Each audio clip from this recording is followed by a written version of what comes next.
everybody. Welcome to the Hallmarkies podcast. And we are taking a break from Christmas for just a second. And we are finishing off the mysteries, at least the pre-Christmas mysteries. We're talking about the two Aurora Teagarden Prequel mysteries that came out on Hallmark Plus. It's going to be a lot of fun. We're talking about that. And I am film critic Grace Wagner. Terry's here. Hi. And we have very special guests with us. We have our friend Eric, who is the host of the Hallmark Mysteries and More podcast with Andrea. And Eric, thanks for coming back. We're so excited to have you back. Thank you. As we were saying before, I'm super excited because the very first podcast I ever did was with you. So thank you very much for having me come back. I love that. And I love what you two are doing and your analysis of the mystery movies, and you found your niche. And I love that. I think it's great. Well, we looked at like what you're doing with all the rom-coms. Like, boy, we could never compete with that. So we had to find a little niche so we could have a little bit of space. Yeah, I think it's great. Have you always been a mystery fan? You enjoy mysteries? That's the thing. I love the rom-coms. Don't get me wrong. And they're great. But the mysteries, there's just something about them because you get to know often you get to know the character and you see them develop those character arcs because there's several episodes. So I really love that. And like the British mysteries, which, it's not Hallmark, but I love all those ones that are in Acorn and BritBox. Fantastic. So that's my jam. Do you watch those too, Terry? Oh yeah. I need to get caught up. I'm a bit behind, but I love a British mystery. It's true. I haven't seen any of that aside from unless you go way back to some of those they have so many old school ones. I bet you the Hallmark crowd would really love like Father Brown, the series. These are sort of cozy mysteries that they do along with their more serious ones. Agatha Raisin, perfect. I used to watch the Perot. Well, Agatha Christie. You can't go wrong with Agatha Christie. These are all inspired by Agatha Christie, I think those ones are much better than the Kenneth Branagh ones. I will say that last one, A Haunting in Venice, which is based on Halloween Party, is a good book, and it was actually a good movie that was not at all faithful adaptation, but it was the best of the three, and it had absolutely nothing to do with the book. It just took some character names and they just went, let's go with it. Yeah. And my family has always been big Sherlock Holmes fans. Just almost any iteration. We love Sherlock Holmes. My dad is not a media watcher really at all. Movies, TV, none of it. And my mom's more of a reader. But my dad, the one thing that he loved was the Sherlock Holmes with Jeremy Brett. I don't know if you ever saw those, but anyway, really good PBS in the 90s. And there's even a podcast all about the Jeremy Brett. Really? That must be cool. Sherlock Holmes. Yeah, it's really good. But if you've seen My Fair Lady, Jeremy Brett is in My Fair Lady. Just random. But he's great. And so anyway, coming into the podcast, I was hesitant to even cover the mysteries because I do find them very predictable. And so they're not really that exciting for me on it's hard for them to be that exciting for me on a clues and, kind of a thing. But they've grown on me over the years. Well, there's definitely different layers of them. Some of them are like, you figure it out. Like, for example, the most popular one of all time in Hallmark is Mystery 101. John Christian Plummer, fantastic writer. I don't find those ones overly hard to solve, but you're so tied into the characters and the overall story that the mystery is almost secondary, right? Yeah. They're still interesting mysteries, but it's just so much about the characters. And that's actually what we're going to talk about Aurora. These ones, I found them really, really good. But they're not ones where you jump out of your seat and are like, no, ending of Sixth Sense or anything like that. But like I say, it's kind of like, are you surprised in the rom-coms that they end up getting together? No, right? That's true. We like a little predictability, a little comfort. That's true. And I prefer the ones that kind of lean into the camp a little bit more than the ones that are all trying to be like dark and gritty and personally. Uh-oh. Yeah. So, and my favorite of all time was the Garage Sale Mysteries. I really enjoyed those. I thought they were I love really those fun. and Mystery 101. Mm-hmm. Well, you should have had Andrea on. That's her favorite of all time as well. A good Garage Sale? Yep. Oh, we'll definitely have to have her on then. Yeah, that'll be fun. Ho, ho, ho. We'd like to take a second and thank our sponsor for this episode of the podcast. It's the Hallmarkies Patreon. Do you love Hallmarkies podcast, especially at Christmas?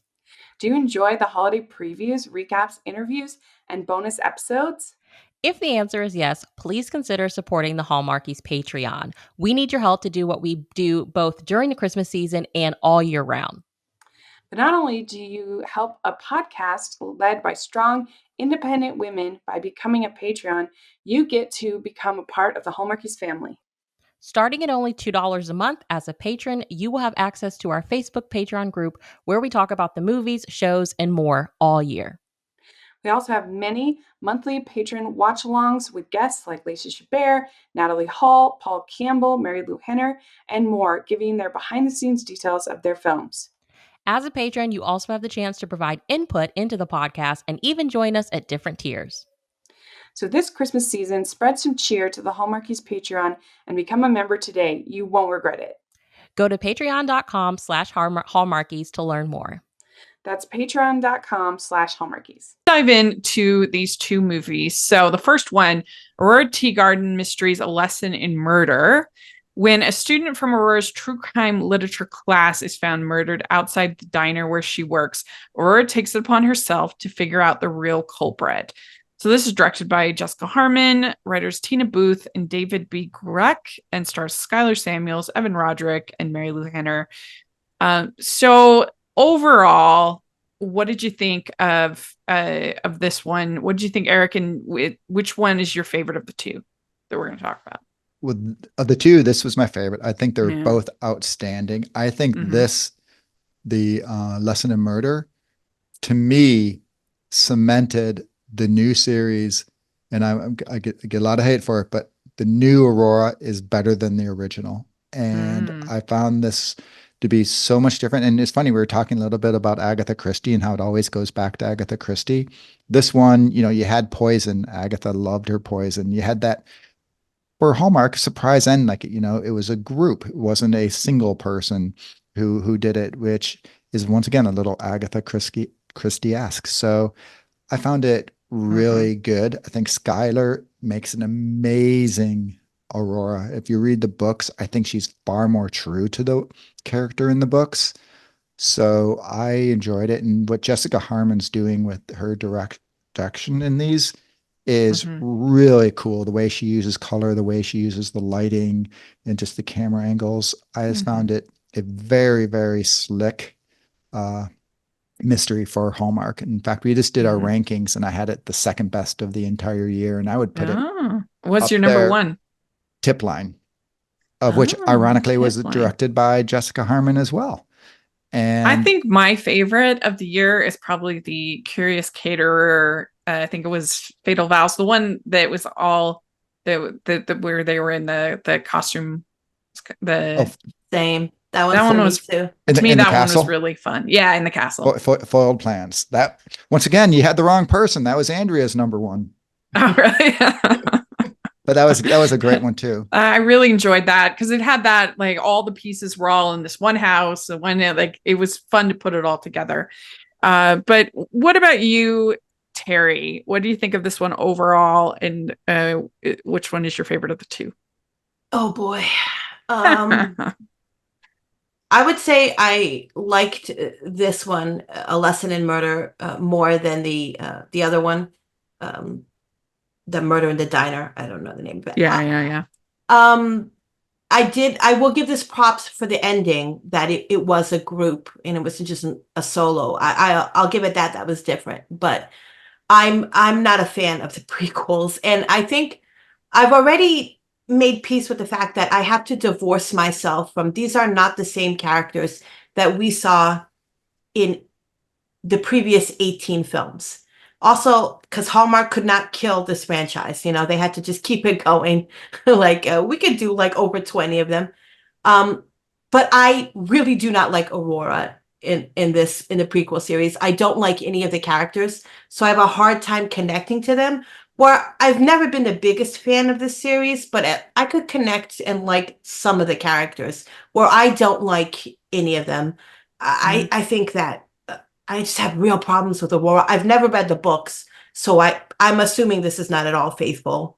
No, the books there. I think there's 8 books, so they long time ago left the books in the dust.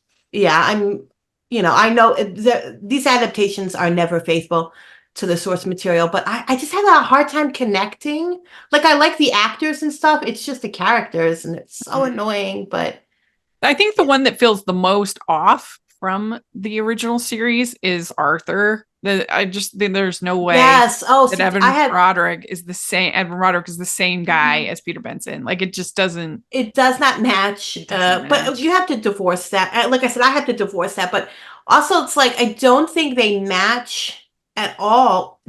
It's almost the same tone as the previous films, but they just don't match to me. This is definitely. I almost wish that. I mean, they should have just like recasted Aurora once Candice Bergen left. They should have just recasted her character and continued on. But that's my opinion. But like, I have to remember that this is not the same. This is not going to match the continuity. And it's nothing against the actors. It just, I can't gel with it.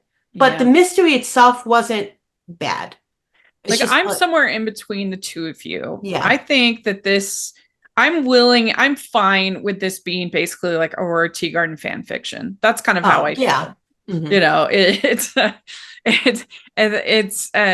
So the fact that it doesn't match up perfect, just like with fan fiction, it's fine.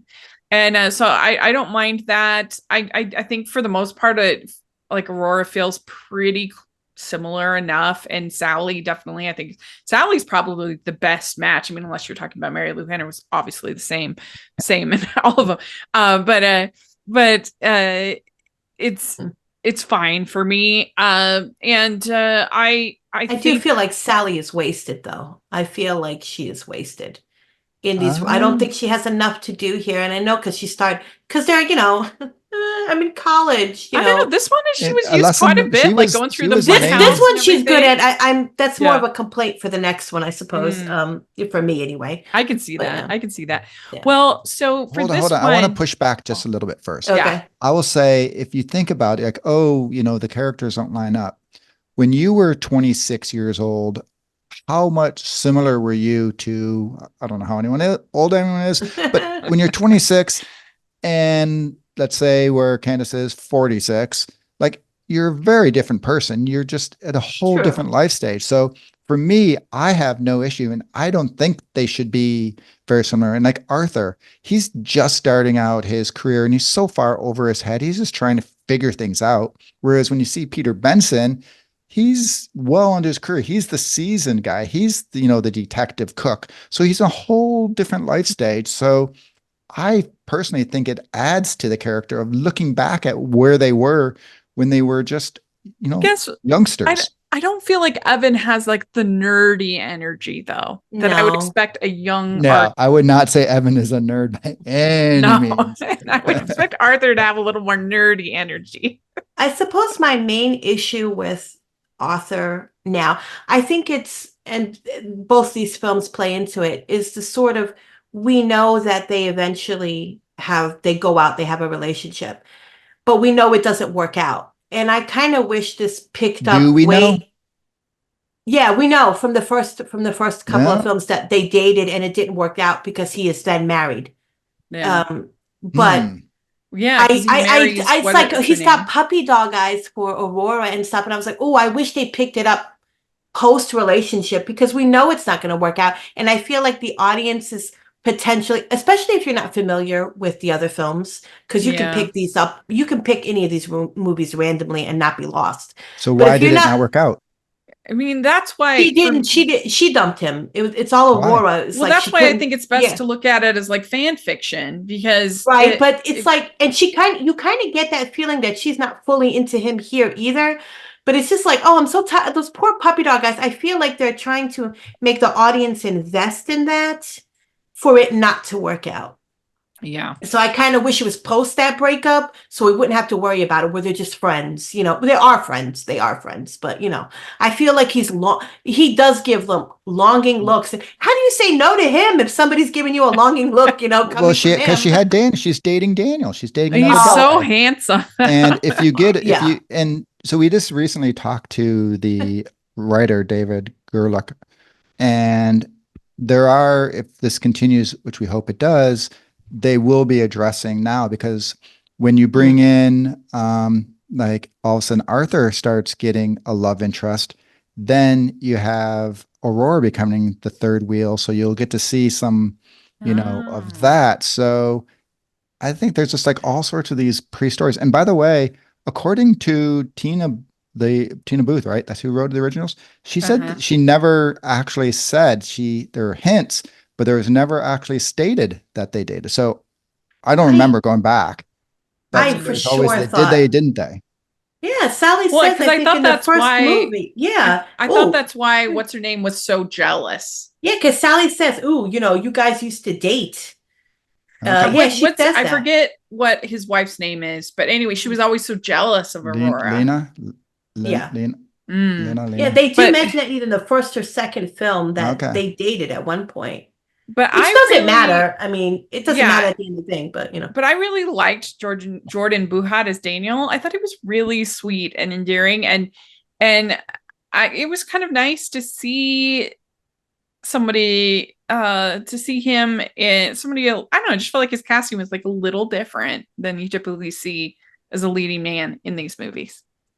Just wish he had a little bit more to do. He's like, and then there was a boyfriend, like that type of role. Yeah, in this movie, he's got a big role in the second one. In the second one, but he's also a completely supportive boyfriend who, instead of being like jealous of everything, when they're at the pizza and play, and he's like, "Oh wait, I know why you're here. All right, let's go sit on the patio, and you can go eavesdrop on their conversations to see if they're the murderers or what's going on." So he's like super you have to be supportive open of to Aurora. that.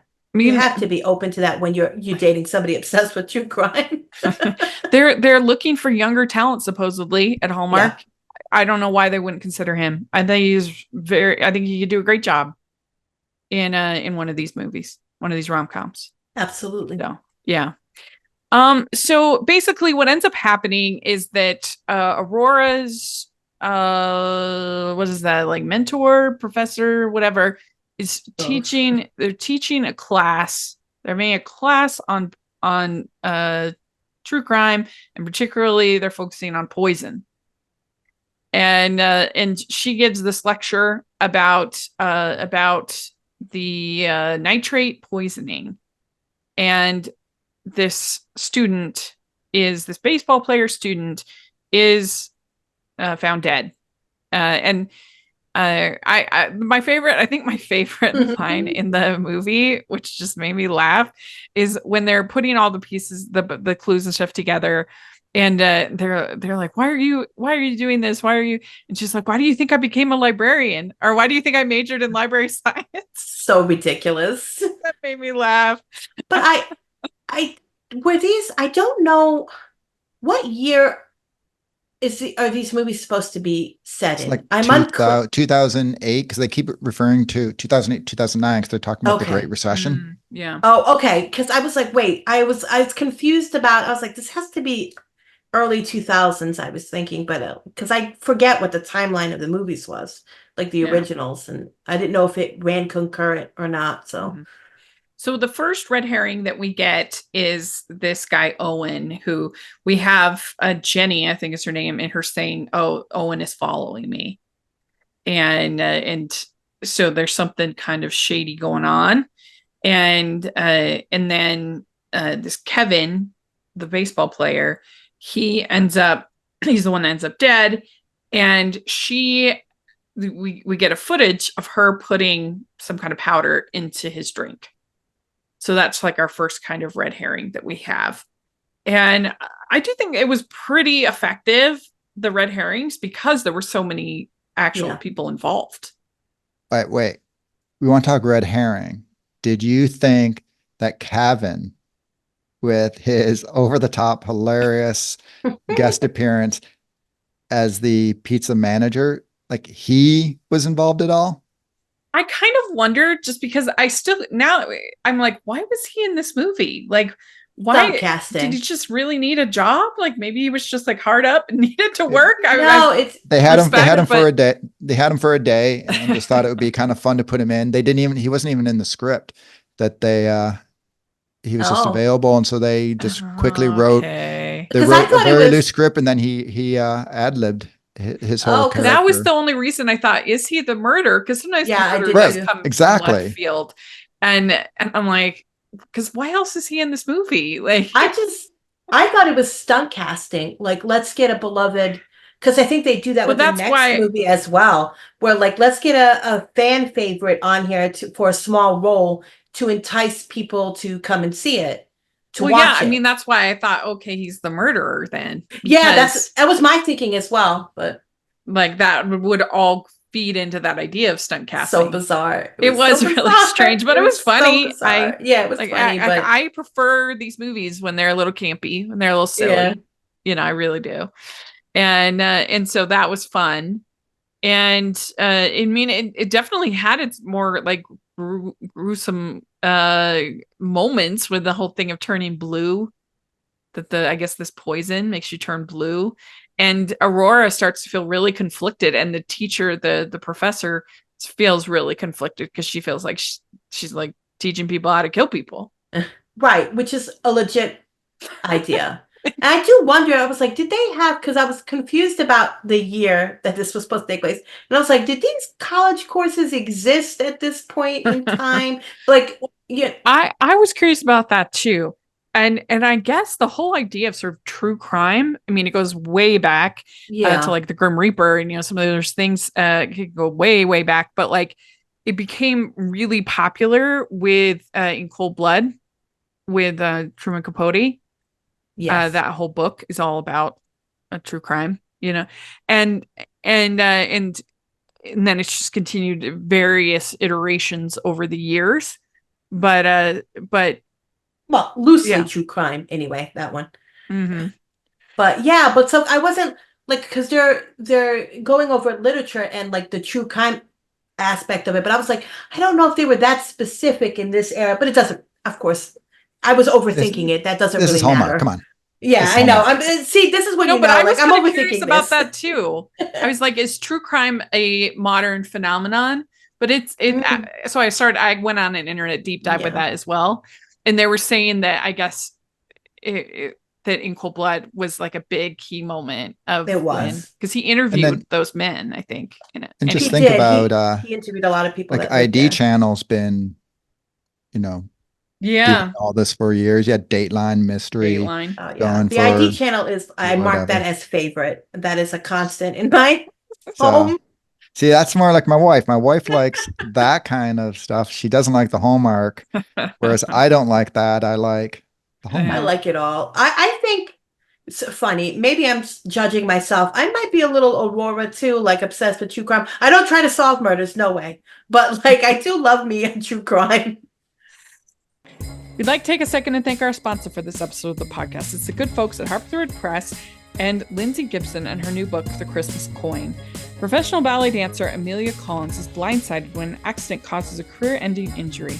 With no other options but to start over, she leaves city life behind to remodel a country home in the quaint village of Whitebridge, Connecticut. Running on nothing but hope, she moves in only weeks before Christmas. Then she discovers an old European coin with a story while loading some boxes into her attic. A story that might upend everything, especially when single dad Benjamin Walsh finds out about it, and when she learns he's in charge of her remodel. She isn't quite sure how the holiday will go. You can find out more about The Christmas Coin and all the great books from Harpeth Road at harpethroad.com. You can purchase The Christmas Coin wherever you do your holiday book shopping, or you can use the affiliate link below. That's The Christmas Coin by Lindsay Gibson. We know you'll love it. I think that Jenny was a pretty good red herring. Oh, yeah. I mean, totally. Actually showing her put the powder into the cup. I mean, it was like a pretty good. They really, they worked her out attitude. Yeah. Well, I think thought they did pretty much everyone had the red herring. You're like, oh yeah, it's totally them. Oh yeah, it's totally them. Oh yeah, it's totally them. So I thought they did a fantastic job. Yeah. Which was surprising too, because I think Hallmark falls into the trap sometimes, a lot of times, where the guilty person is always the person who either has the less amount of screen time than anybody else, and it just pops out of nowhere, Right. or the least developed character. Like in Mystery 101 one time, that guy had I forget which one it was. He had 2 scenes and he was the murderer. And I was like, come on, But that's how you're able to figure it out, those things. Absolutely. That is how you're able to who's the figure it out. character who had some appearance that makes no sense but they've had just like 2 or 3 scenes just to let you know they exist. And sure enough, they always end up being it. Yeah. And it has to be kind of in the middle of the movie. If they're introduced too early, then usually they're not the murderer. But I appreciated this one, like it being a group, because I was like, okay, it's that dude who totally got fired and works there. I was like, he did it. I don't know how he did it, but he did it. And then to show that it was a group thing, I was like, oh, this is perfect. I do appreciate that in this film, that they went out of the box for Hallmark anyway, and who and why and how they planned the murder, because they almost got away with it. Yeah, because Owen had been working with Jenny. And so that's where, because she was writing her paper on sodium nitrate, and that's where he got up to his knowledge on sodium nitrate. And then they find sodium nitrate at the diner. They're being pretty sloppy. Totally. There. Sally finds it. And but they put it there on purpose to create, because they were trying to make everybody seem guilty. So then they couldn't narrow it down. So it's pretty smart. It was, and I was like, oh, these are smart criminals in this one. I did appreciate that. I know I'm not big on the movie itself, but I did appreciate the actual crime of it and the mystery. Yeah. Well, and I was just thinking, like, this cast is actually, I has like more diversity than some Hallmark movies. Yes. And like it had some like decent, and everybody did an excellent job. I like Kayla Heller as Sally. She's really cute. Oh, she is. She does have that same energy too. Here's a question I'll ask though. Going back in a little time machine and going back to something new, the first one of the prequels, did you like her then? Because I think they told, and when we talked to Dave, the writer, he said they made a conscious decision to tone her down. Because the first one, she was like, nobody likes Sally. Whereas I think in these two, Sally is significantly better character. I can't remember. Agree. I do agree on that, but I think they did kind of an injustice with Sally in the first one by just like, hey, I was engaged, but we're never going to talk about this ever again. And you're like, what? I think that didn't help the character, but yeah, she does seem more toned down in this one. Yeah. But when she goes to try to get the info from Cal and she's like totally bad at it. Oh, that was a fun scene. I liked that. I also liked the scene where Arthur says, I love spending time with you. That was pretty swoony. Yeah, see? So they're going to make fans want these two together. And then you have Daniel. He's like, is this obsession healthy? I don't know. Like, clearly what not. they should do? They should just completely forget these are prequels and then hook them up and keep them together. Like, well, that's why the not? thing. It's like, I think you kind of have to, at this point, it's its own franchise, right? That's why Absolutely. I said, sure, they share the name. Fiction. Right. It shares the name, but they've now, I think, gone enough.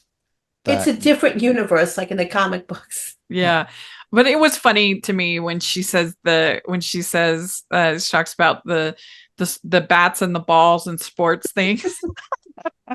That was funny to me because I am so out of sports. I used to keep up, like when I was in high school and stuff, I kept up marginally with sports, but it's gone. The only thing, it's so funny because every once in a while every time it comes up, I'll watch the Olympics. And so like Facebook thinks I'm obsessed with gymnastics. I get so many posts, like really obscure stuff. I'm like, why are you showing this? Really don't like it that much. I mean, Simone Biles, legend, of course, but that's about it. Anyway, but so we find out Cal moved the camera and then he attacks Sally. And you get this, it did kind of make me laugh that he's got her with the pizza roller. That was a new one. New weapon. That one, yes, I loved it. Like, really? Funny. But it was supposed to be like the big sort of two-handed slicer. but I guess they did not have that available, so they went with the That's little interesting. the little rolly one. So, which best, and yeah, I thought that too. The best murder weapon ever. Yeah, great. It was really funny. Like, It do was you think good. he could actually do any damage to? Like, I don't know how. I don't know. I mean, Once again, maybe if you got it Hallmark, like the neck. Hallmark universe, right? If you got get it, a nasty maybe you scratch, perhaps. maybe you could cut someone's neck with that, but it seems like it would be hard. It would be hard to do much damage with a roller. I mean, they had to think on their feet at this point, you know, because Aurora's like reading books and solving crimes. So they were like, well, you know, we're getting caught, you know. Well, that's interesting. There's a whole backstory behind it. I wouldn't have thought that, but it was funny. I enjoyed it. And yeah. And then you get this whole chase through this like fun house. That was a nice funny set piece to me. Yeah, I had to laugh at Ted Sally's behind all this stuff because I was like, oh, it's like Chuck E. Cheese, which is for me is the worst place on earth. Or like them bouncy places, because yeah, you know, it's like Five Nights at Freddy's. Oh man, like if you've ever had to take kids to those guys, I feel you. Yeah. But I did like that. I thought that was funny. Yeah. And so then you get a scene and then it turns out, yeah, all three, Cal, Tanner, and Owen were all involved. Yeah. So that's the fun part. So I would give this one, I was entertained by it. I enjoyed it.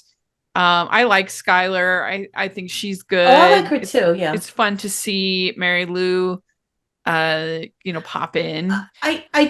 But before we go on, I did like Steve Backick very much as the detective. Oh yeah, he's good. Cranky and then good at his job, but not good at his job at the same time. And I found that very funny and liked his character. But just a quick question because it just popped up. Since this is kind of starting from fresh, do you think they should have recasted Mary Lou Henner? She's forever ageless. She really is. But do you think they should have no? I think they were. I think maybe just because of trying to be like, hey, let's be true to age. But I think they really is a business decision. Like, people love Mary Lou Henner. Yeah, I do too. Let's keep her. None of the other characters could be recast.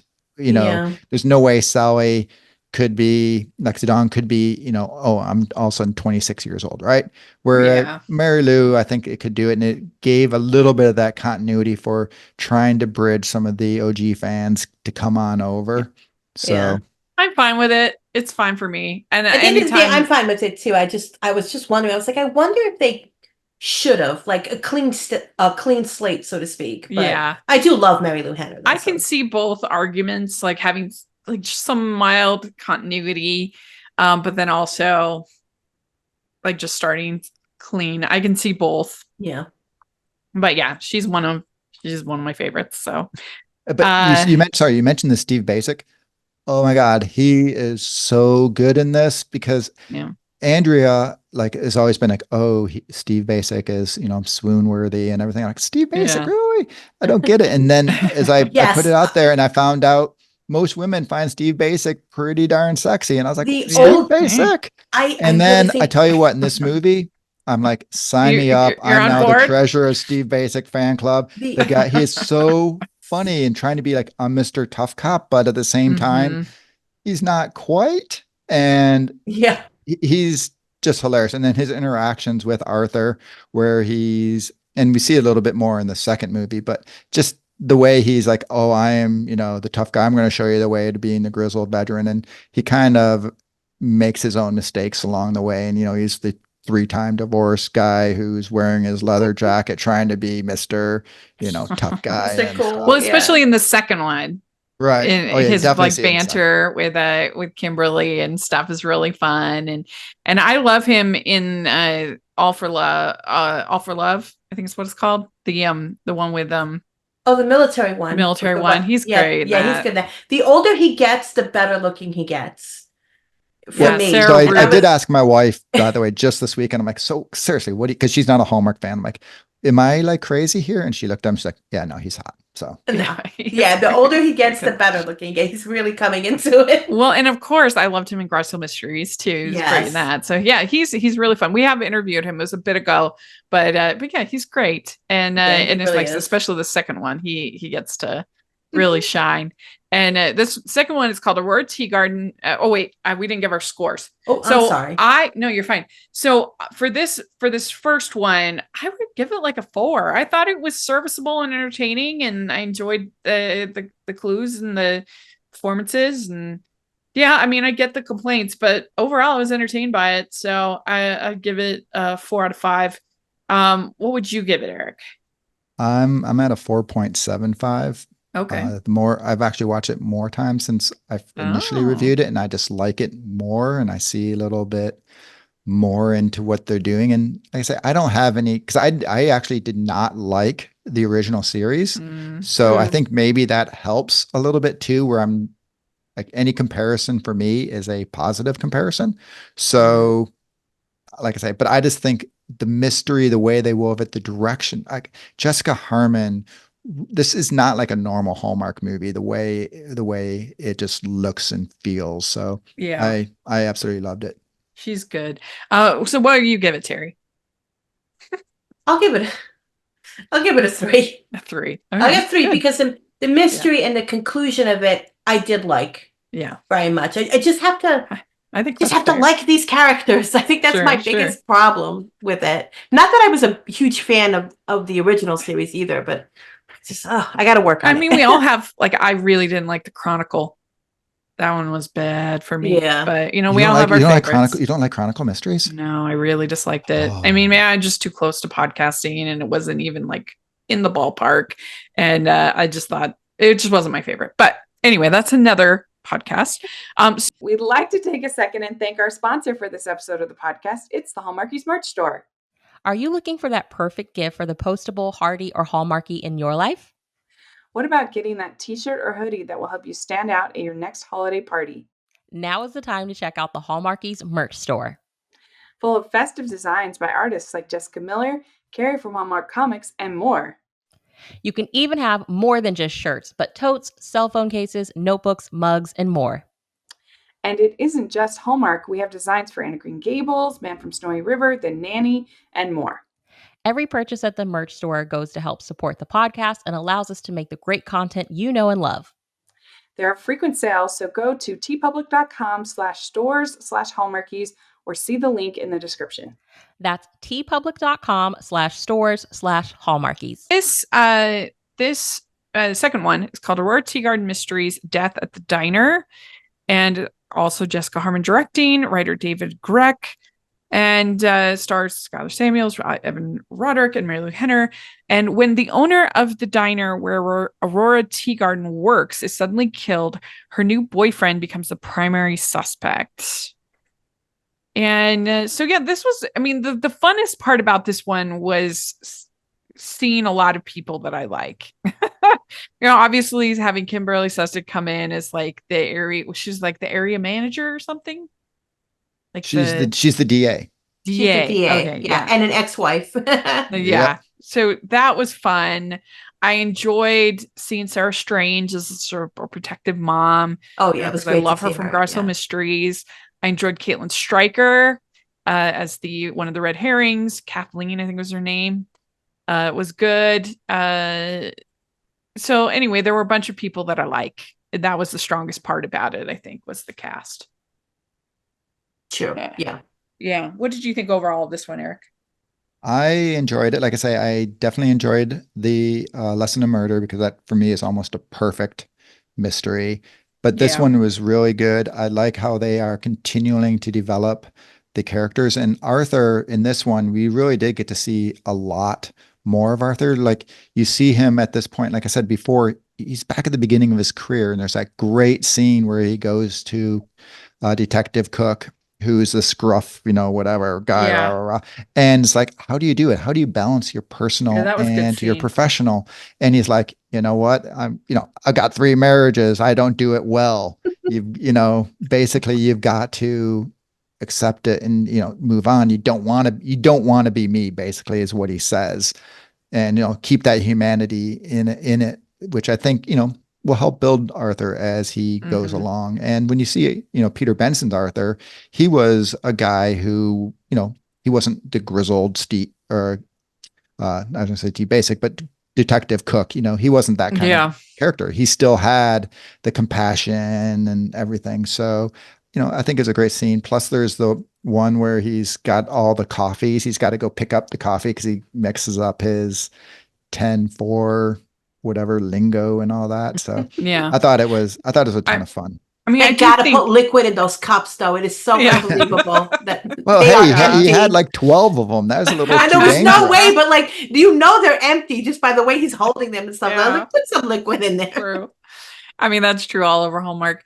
The thing that I found difficult with Aurora in this one is her like expecting Arthur to just sort of follow whatever she said. Like, why can't you trust me on this? And it's like, he's just trying to do his job. Like he did have the little confrontation with her about that when he's like, hey, you know, you gotta step back. I'm the cop here and I've got to do that. He did bring it up. Now she did steamroll it, which Aurora why can't you trust does me on this? She says all along. And he's like, they don't arrest people unless we have reasons to believe they are guilty. Poor Sally in this movie too, because she's like, Aurora, I just want you to like, you know, if it turns out he really did this, like what happened with my fiance, like, I don't want you to be, you know, thrown for a loop. And Aurora's like, listen, that might happen to you, Sally, but it ain't happening to my man, you know? And I was like, no, don't be so mean. Like, I was like, poor Sally. She's just trying to help her out. And she's like, no, Sally, that only happens to you, not to me. I did appreciate that they had the moment where Daniel's talking and it's like, I need a lawyer. Yes, you need a lawyer. A lot of times they forget that in these movies. You're like, there should be representation here in this scene. Like, why is I don't know. And I loved when Aurora's mother was like, listen, Aurora, you are not smarter than everybody else. Like, and I was like, yes, thank you. Please tell her that more often. You know, she really has to put her in her place because she's so the very big heightened. thing revolves around Emilio getting murdered, and they find out that his son, Stephen, he had taken him out of his will and had given everything to Daniel. And so there's that becomes like the two biggest suspects is Stephen and Daniel. So those are your red herrings. And at a certain point, Daniel's arrested. Sarah Strange's character is very obviously protective of her son.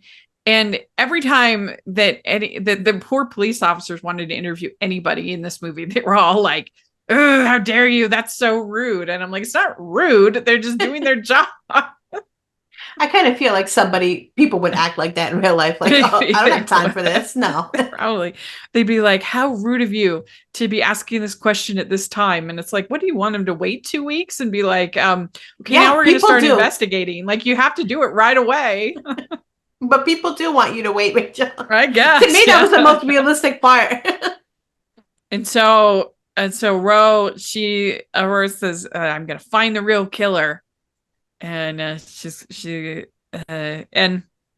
I think the other red herring, you have Kathleen. So there's this investor guy. I forget his name, the investor guy, but anyway, there's an investor guy. And he'd been Kathleen's ex and kind of strung her along. And so she becomes kind of a possible suspect with Emilio's murder. And I thought that they did a pretty good job with that red herring of Kathleen. She was pretty believable, I think. Right. Yeah, as a red herring. And then it turns out it's investor guy is the murderer. And the best part about this movie was the ending with them in the Ada and Aurora in that cage, and loved it. That was fun. I thought that was fun. Yeah. I think I'm more disappointed because it's just so easy to figure out. I mean, I knew the minute he walked in. Yeah, you're right. I was like, oh, like, okay, this is it. Yeah. Well, and so I thought it was Sarah Strange for a good chunk of it. No. Okay, that's another red. But I agree with you. I do agree with you. I thought it was those two. I kind of wish it was Sarah Strange, or at least her son by accident. I think that would have played off a little better, because the minute he came on, I was like, oh, it's this dude. And I did think they did a good job with the red herrings, but because I was just, me personally, like watching it, I was like, oh, I know who it is. It's kind of, it took a little bit away from me from that. It was fun though, when I hit some with the board and everything like that. Yeah, it was kind of a kick butt moment. Well, pulling the tie through the fence to get him, and then Ida coming running back. Yeah, that was. I guess I lost my best client. I mean, I don't know why they have to do that in these movies all the time when when it happens, but I enjoyed that. And so then Daniel signs over the rights to the diner to Steven. Says this is how it always should have been. And I was a little bit confused. Why is Daniel leaving? He just has to be honest. He's supposed to be a culinary trained whatever chef, and he's working in a diner, so he's just got to go find himself. And you know what, Arthur, he just looks at Arthur and goes, that dude's so much hotter than me. It's only a matter of time. I better cut bait and go while because she needs a new love interest for the next movie. There needs to be a new triangle, I guess. Yeah, I guess so. Yeah, I was never team Daniel. I did laugh, though. I mean, she does all of this to get him off. He's very appreciative. I knew you always had my back, but it's over. I gotta go live life. That made me laugh. I gotta say, I was like, oh man, she did all of this and she got dumped. That was pretty funny. I agree.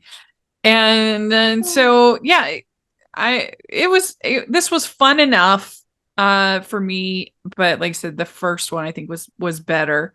I give this one like a 3.5. A 3.5 for me. What about you, Eric? What would you give it? I still give it a pretty darn high mark. I'm at a 4.5. All right. Okay. And what about you, Terry? I'm going to give it a 3. But if Hallmark continues to do more of these, can we get a new wig? Can we just have her use her natural hair? Hey, I'm going blonde. Kind of. I don't know why, but it does not look good. Who used their natural hair? No, we're just saying Skylar use her natural hair instead. There's no reason why she has to be. She is a redhead. Bright red. That's not her. I don't believe that is not her hair. I mean, if that is her hair, she needs to get it conditioned or something. It's I think that was a wig. But yeah, I actually I thought she was a blonde naturally, because everything I've seen her in, she's a blonde. I'm gonna have to find out. Yeah, but we just had Jessica Harmon on. We're gonna have to ask her. Yeah, because this wig definitely it went through some. Candace wore wigs 3/4. And they were horrible. They were all horrible. It is about the worst one ever was there's two most horrible wigs on Hallmark. Was the Ruby Herring first one wig was absolutely atrocious, and then that one that Aaron Krakow wore so many seasons of When Calls the Heart. So man, Hallmark just has a problem with wigs, and I was like, please throw that wig in the trash. This wasn't that bad as either of those, in my opinion. No, but this wig went through something. It lived a life in between shooting in the movies, because it wasn't that bad in the first movie, and this one I was like, oh no, this wig has got to go. Yeah. And I guess it's kind of iconic to the character as having red hair, but I'm trying to remember. I thought she ditched the wig the red hair at one point in the original run. Oh, maybe. See, I can't remember now, but I know they have to. I think she stopped trying, so it wouldn't surprise me. Listen, I was like, this girl has too beautiful of a hair, to do this. Yeah. Well, there we go. That's our thoughts on these two movies. Let us know what you think and what score you would give them. We would love to hear your thoughts in the comments section or on Twitter. And Eric, where can people find you, your podcast, everything going on? We're pretty easy to find. We're Hallmark Mysteries and More, available wherever you get your podcasts. Everything from Apple to Spotify to YouTube. We're over there on Instagram as well. Same name, Great. Hallmark Mysteries and More. So just type in Hallmark Mysteries and More, and you're going to get to us one way or another. Great. Well, we will have that all in the description. You also definitely check it out.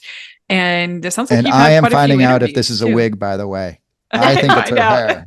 I am pretty sure it's a wig. If not, sweetheart, get that conditioned or something. It wouldn't surprise me though, because hair never looks good on Hallmark. It's always very stiff. Like it looks like you can't put a comb through it. Yeah. Part of the problem is because the lighting tends to be pretty stark. I know. It's a strong lighting in most of these movies. And so that tends to kind of amplify that. But anyway, Terry, how can people find you? I'm on Twitter. I'm not talking about Wiggate though. I'm at Twitter at Flurry Heaven. Yeah.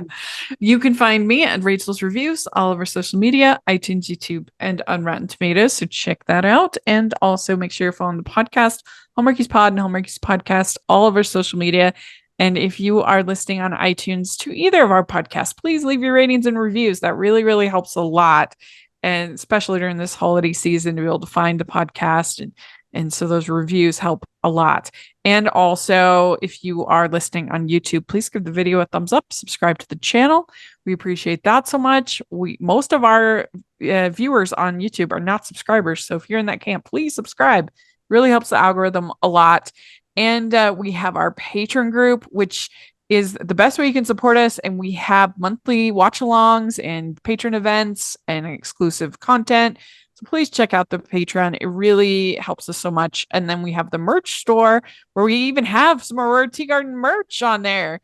So check that out. We haven't updated it for the new prequel series, but maybe we'll have to. But anyway, we've got lots of fun merch, including some new designs for the holidays based on classic holiday movies. We got Home Alone, we got Die Hard, we've got Christmas Story. It's a lot of fun. So check it out. And that's everything. So let us know what you think, and we'll talk to y'all later. Bye, everyone. Bye. See ya.